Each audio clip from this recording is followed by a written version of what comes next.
कहानी की शुरुआत में हम हेलम नाम के एक लड़के को देखते हैं जो अपनी माँ की मौत के बाद से अकेला और डिप्रेशन में रहने लगा था। हेलम की माँ की मौत 2 साल पहले घर के पास की झील में डूबने के कारण हुई थी, पर उसे लगता था कि उसकी सौतेली माँ ने उसकी माँ को मारा होगा और उसके पिता ने भी उसकी सौतेली माँ का साथ दिया होगा, क्योंकि वो पहले उसके पिता की सेक्रेटरी थी और उसकी माँ के मरने के बाद हेलम के पिता ने अपनी सेक्रेटरी से शादी कर ली। हेलम का अपने पिता के साथ भी रिश्ता अच्छा नहीं था और उसे अपने पिता और सौतेली माँ के साथ रहना नहीं था, इसलिए वो सारा दिन घर के पास के जंगल में बने अपने ट्री हाउस में अकेले रहता है और उसे जंगल में आए हुए लोगों की दूरबीन से जासूसी करने की आदत लग जाती है और उन्हें देखकर हेलम ये सब अपनी डायरी में लिखा करता था। साथ ही वो डायरी में अपने मन की बातें लिखा करता था। एक दिन हेलम की सौतेली माँ उसकी डायरी पढ़ लेती है जिसमें उसने दूसरे लोगों के बारे में लिखा होता है जिन पर वो नजर रखता था। साथ ही उसने अपनी सौतेली माँ की खूबसूरती की भी तारीफ की होती है। ये सब पढ़कर हेलम की सौतेली माँ उसके ट्री हाउस में जाकर उसे सेड्यूस करती है।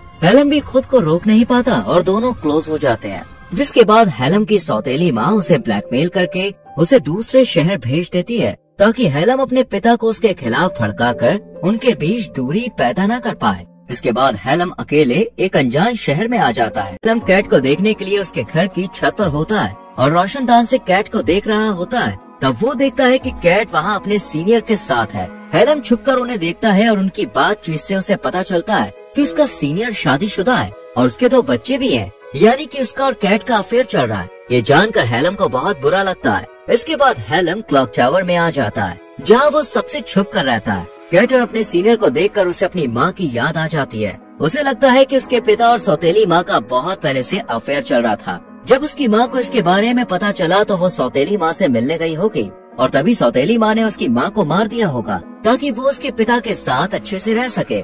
यहाँ पर हेलम को अब लगने लगा था कि उसकी सौतेली माँ और उसके पिता ने मिलकर उसकी माँ को मारा होगा, इसलिए हेलम पुलिस स्टेशन ज्यादा पी लेता है, इसलिए वो घर चला जाता है। जबकि हेलम और केट और भी ड्रिंक करने लगते हैं और बात करने लगते हैं। उन्हें ड्रिंक करते हुए काफी देर हो जाती है, इसलिए केट हेलम को अपने घर ले आती है। केट नशे में होती है और बातों ही बातों में हेलम के करीब आने की कोशिश करती है, पर हेलम इसके लिए तैयार नहीं होता। फिर दोनों बिना कुछ किए सोने चले जाते हैं। हेलम कैट के बगल में सो जाता है और सोचता है कि जिस लड़की पर वो नजर रखता था आज वो उसके साथ सो रहा है, जिससे उसे काफी अच्छा लगता है। अगले दिन बहुत प्यार करता था, जिस वजह से मैं कभी भी इस हादसे से उभर नहीं पाया। हेलम कहता है, मेरी माँ के मरने के बाद मेरे पिता ने दूसरी शादी कर ली, पर मैं अपनी सौतेली माँ से नफरत करता हूँ और मैं घर में न रहकर पास के जंगल में बने ट्री हाउस में रहने लगा था, जहाँ से मैं लोगों पर दूरबीन से नजर रखने लगा। समय के साथ ये मेरी आदत बन गई, लेकिन जब मैं इस शहर में आया तब कैट मैंने तुम्हें देखा। हेलम आगे बताता है कि मेरी माँ की शक्ल तुमसे मिलती है और तुम्हें देखने पर मुझे मेरी माँ की याद आती है, इसलिए वो उस पर नजर रखता था। ये सुनकर कैट को हेलम के लिए काफी बुरा लगता है। इसके बाद कैट हेलम की माँ की ड्रेस पहनती है जिसे हेलम अपने साथ लाया होता है। जब हेलम उसे अपनी माँ की ड्रेस में देखता है तो वो अपनी माँ को याद करते हुए रोने लगता है। तब कैट उसे संभालती है। अगले दिन हेलम जब काम पर जाता है तब उसे पता चलता है कि उसके पेरेंट्स उससे मिलने आए हैं, जिन्हें उसका पता पुलिस स्टेशन से मिला, क्योंकि उसने अपनी सौतेली माँ के खिलाफ केस किया था। पर कोई भी सबूत न होने के कारण उसकी सौतेली माँ के खिलाफ कोई एक्शन नहीं होता है। यहाँ हेलम के पिता उससे कहते हैं कि उन्होंने बहुत ज्यादा कर्ज लिया है और उन्हें अपनी कुछ जमीन को बेचना होगा ताकि वो लोन चुका सके।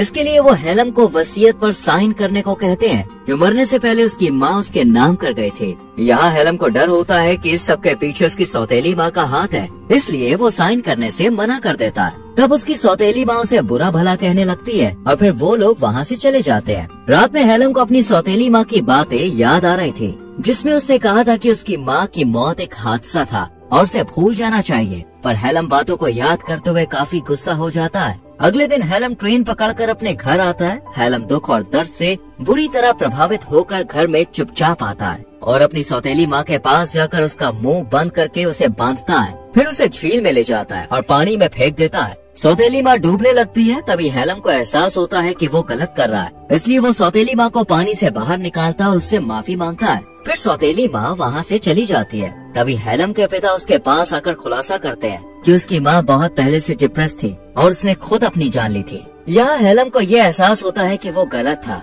अपने पिता से अपने बर्ताव के लिए वो माफी मांगता है और फिर हेलम ट्रेन पकड़कर कैट के पास आता है, पर वो उससे मिलने से मना कर देती है। वो कहती है कि उसका रिश्ता कभी भी किसी के साथ अच्छा नहीं रहा है, इसलिए अभी वो किसी के साथ रिश्ते में आना नहीं चाहती। कैट हेलम को ये कहते हुए वापस भेज देती है कि वो अभी छोटा है, अगर तुम मेरे साथ आगे रिश्ता रखना चाहते हो तो तुम कुछ साल बाद आना। इसके बाद हेलम यहाँ से चला जाता है और सड़क पर चलते हुए चेहरे पर मुस्कान लिए मन ही मन सोचता है कि एक दिन वो कैट से जरूर मिलेगा। और इसी के साथ मूवी खत्म होती है। दोस्तों, यहाँ तक वीडियो को देखने के लिए thank you very much. Video को लाइक और शेयर कीजिए और चैनल को सब्सक्राइब करके